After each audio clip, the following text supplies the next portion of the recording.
friends வணக்கம்ங்க இன்னைக்கு protein rich சோயால ரெண்டு டிஷ் பார்க்கலாங்க சோயா தொக்கு ஒண்ணு சோயா வடை ஒண்ணு எப்படி செய்யறதுன்னு பார்க்கலாங்க இதுக்கு சோயா பீன்ஸ்ங்க நல்லா கொதிக்கிற தண்ணியில போட்டு ஒரு 5 நிமிஷம் மூடி வெச்சிரலாங்க மூடி வெச்சிட்டு கொஞ்சம் 5 நிமிஷம் கழிச்சு எடுத்தோம்னா நல்லா கொஞ்சம் பால் பெருசா ஆயிருங்க நல்லா உருண்டையா உள்ள வரைக்கும் வெந்து நல்லா இருக்குங்க இப்போ புளிஞ்சு எடுத்துக்கலாங்க உடனே புளிய முடியாது சூடா இருக்கும் நம்ம பச்சை தண்ணியில போட்டு ஒரு நிமிஷம் கழிச்சு புளிஞ்சு எடுத்தோம்னா கொஞ்சம் ஈஸியா இருக்குங்க கையில நல்லா புளியற மாதிரி இருக்கும் தண்ணி கொஞ்சம் கூட இல்லாம நல்லா சுத்தமா புளிஞ்சு எடுத்துக்கலாங்க எடுத்துட்டு இத மிக்ஸி ஜார்ல போட்டு நம்ம பூராத்தையுமே மிக்ஸி ஜார்ல போட்டு கொஞ்சம் பல்ஸ் விட்டு எடுத்துக்கலாங்க நல்லா நைஸா அரைக்க வேண்டாம் கொரகொரப்பா பல்ஸ் விட்டு எடுத்துக்கலாங்க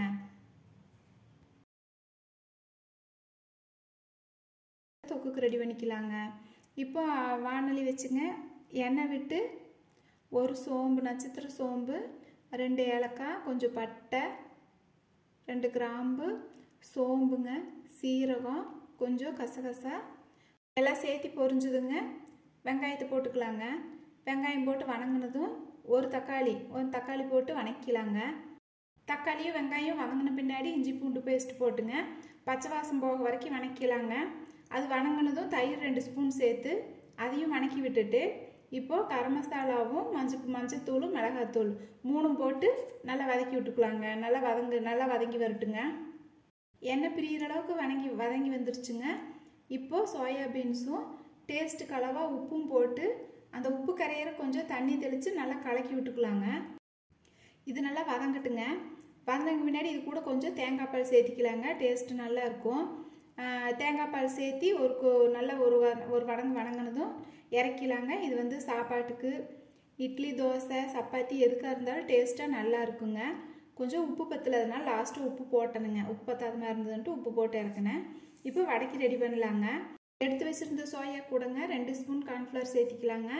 இது கூட நம்மளுக்கு கீரை காய் ஏதாவது இருந்ததுனால எதுனாலும் கூட சேர்த்திக்கலாங்க நான் வந்து கொஞ்சம் கருவேப்பிலை மட்டும்தான்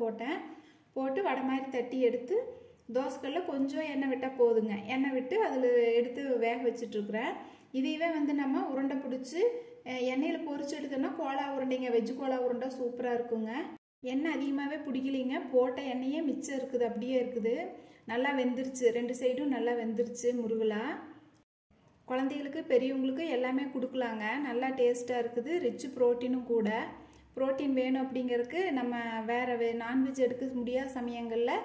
இந்த மாதிரி பண்ணி கொடுக்கலாங்க இது இந்த மாதிரி கையில் தட்டாமல் வாழலையில ரவுண்டாக வச்சு கட்லெட் மாதிரி செஞ்சு தோசைக்கல்ல வச்சு எடுத்துக்கலாங்க செஞ்சு பாருங்கள் இன்னொரு வீடியோவில் பார்க்கலாங்க